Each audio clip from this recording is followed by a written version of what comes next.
Hello, and welcome to the Kathleen Spracklin podcast. I am a woman on a mission to help you get the Zettelkasten of your dreams on your work table beside you because you will love it when you do. It's a spectacular instrument and a spectacular extension of the human mind. Today, I have a special podcast because this one came out of work that I'm doing to prepare a course to teach the Zettelkasten so that it can be demystified and all of the challenges that stop people cold can be set aside so that you can have the Zettelkasten of your dreams sitting beside you. Well, I have some wonderful advisors who I'm consulting with along the way, who are guiding me because I want this to be the very best that it can possibly be. And one of the individuals, Deb, commented to me when I was doing my overview of all of the wonderful promises that I think a Zettelkasten can deliver. She was kind of saying, some of those seem a bit woo-woo. And so I wanted to address possibly the singularly most woo-woo promise that I make for a Zettelkasten, because in my view, it's not woo-woo at all. It's methodical and it's logical. After all, my background is math and computer science, and I don't think I would fall for the woo-woo. But then, I've experienced it myself, which is why I can say it so firmly, and B, I wasn't looking for it. It came out of the blue. So let me stop beating around the bush and talk about what that promise was. And the promise that I made was that a Zettelkasten would let you see your purpose in life. That's a pretty big claim, but there's solid ground for it. Okay. So let's just go right over to the cards. I'll take you through the argument, and then we'll come back to do a little bit more analysis of what's going on, because I don't think this is the slightest bit woo-woo. Let's go see. Okay, I'm going to treat this practically like a geometry proof. Remember where they showed you if these two sides are this, then these two angles must be that, and you had to say given to prove. Well, I think that I can actually just about that mathematically prove that a Zettelkasten can show you your life's purpose. Want to take up the challenge? Okay, first of all, we have to say, well then, what do we mean when we're talking about a life's purpose? I would say that your purpose in life is what it is that you are to put out into the world. What is your contribution to the world? Your purpose is to make that contribution. And I also firmly believe, and this is an assertion, and if you disagree with me, then this is one of the fundamentals of my argument, but I think I'm taking this as a given, that what we are born to do, we will have an affinity for doing. Now, if you don't like that way of putting it, you can turn it on its head and you can say, do what it is you like to do. So whether you take it from the standpoint of you were given a purpose and you were given the means to performing that purpose, or whether you take it the other side, follow your dream, do what you love, it both functions in exactly the same way. There's an affinity there. And that affinity will guide what goes into your Zettelkasten, if you let it. Certainly, we will want to do the research that we are drawn to do. So that's kind of the basis that I'm going in. Okay, now, the first element is vision, the first step in my argument. Vision is 3D. Vision comes about because you have two images that see basically the same thing, but they see it slightly differently from two different angles. This is built into our brains. Some say that as much as 65% of our brain gets used for processing visual images. Some also say that our eyes are actually an extension of our brain. They are so closely tied. A massive amount of our brain power is used in processing vision. And the way it works is having those two images that purportedly see the same thing, but see them slightly differently.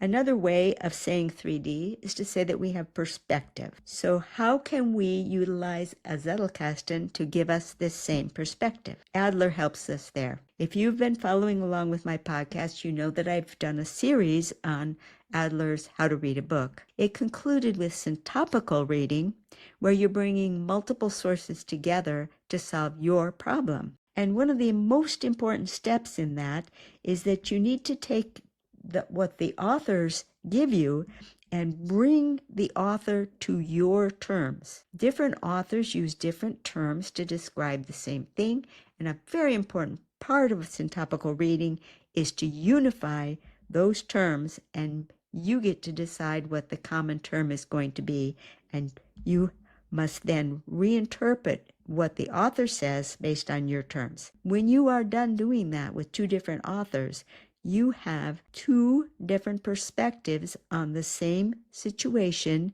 where the images or the vision of the two authors is slightly different. You have now engaged 65% of your brain power, because that is exactly the kind of thing that vision does.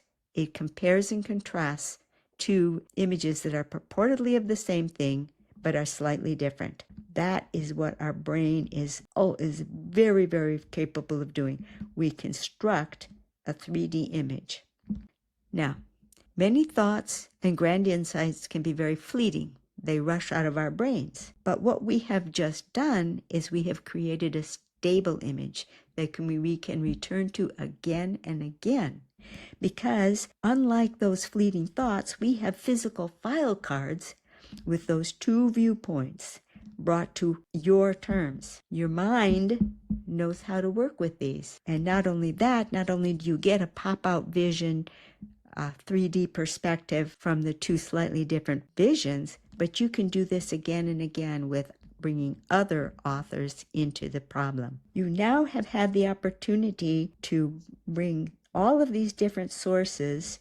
What will come out of this is an insight. The mind works on problems. You get ideas out of things. That happens really, really automatically. Ideas will occur. You cannot blank your mind. You have to go to great efforts to blank your mind. Those ideas will come into your mind, and those need to be captured on a card too, because they contribute to building up a vision.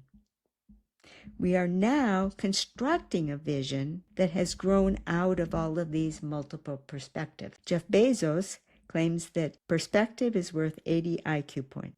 Out of that vision will come our purpose, because your purpose is to share that vision, that unique vision that you have obtained by utilizing all of these different perspectives. And therefore I can say that a Zettelkasten shows you your life's purpose. You're literally using that 65% of your brain power to help you visualize the problem that you have been called to solve. So before we walk away from this, let's review the keys to making this happen. First of all, you have to have a well-kept Zettelkasten. And that means you need 4-part main cards: the author's perspective, your response, the source, and the all-important tagline. You need to use the full tagline in your index so that it can work as a memory prompt phrase through all the keywords. And the third requirement in your well-kept Zettelkasten, the child card must get to choose the parent card. That's how the associations are going to come to play. That's how you're going to have the two visions adjacent to one another. The second requirement is that you must pursue knowledge based on your affinity. You've got to go out and do the work. And the third requirement is that you must take the effort to bring your sources to your terms. That's an enormously important step, because that's the only way that the similarities are going to be clarified and the differences are going to be highlighted. So now you have at least 2 different perspectives on the problem that you are drawn to. They're sitting next to one another because the child card chose the right parent, and you have now set yourself up to employ 65% of your brain power to visualize that problem and get a fresh look on it, which Jeff Bezos says will pop your IQ by 80 points, or at least give you a result that would be equivalent to what you would be able to obtain without this perspective if you had to do it on raw brain power alone. Now, let's go back to compare and contrast with another use that's very, very popular these days of another way that we can employ that 65% of our brain power. I want to compare and contrast those two methods. Okay, there's a very big growing movement.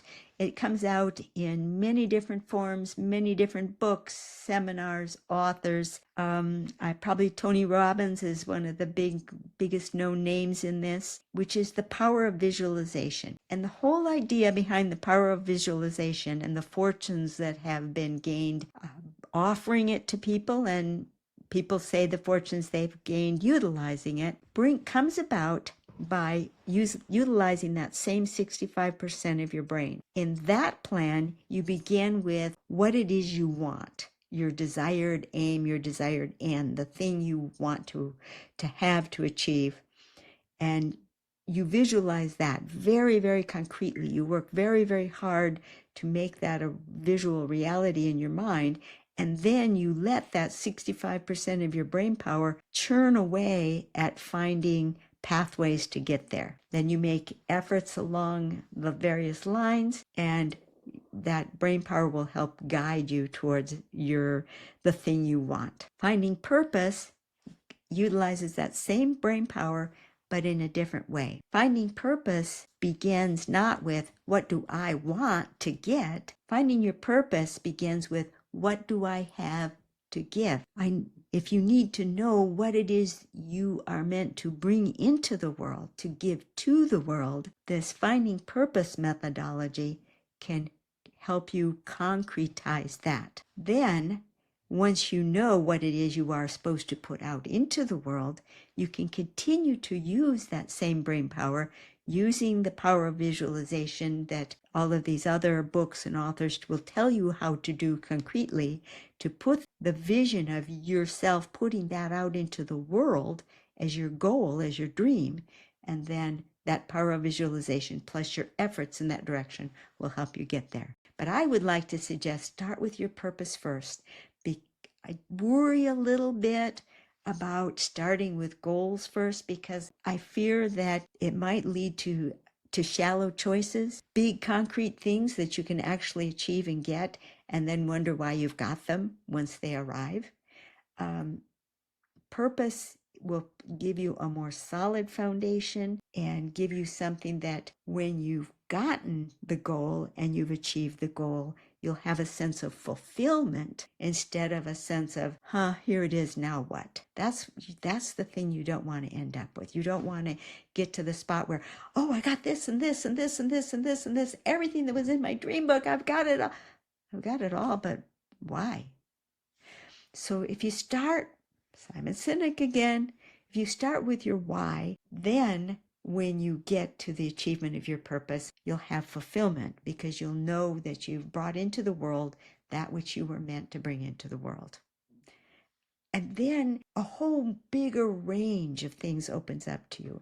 And it doesn't just have to be a house, a car, a boat, a dream, blah, blah, blah, blah, blah, a bunch of stuff. It can be something that at its root might be far more meaningful than a collection of stuff. Anyway, I think it may be woo-woo, but the fact of the matter is the Zettelkasten will help you obtain that perspective.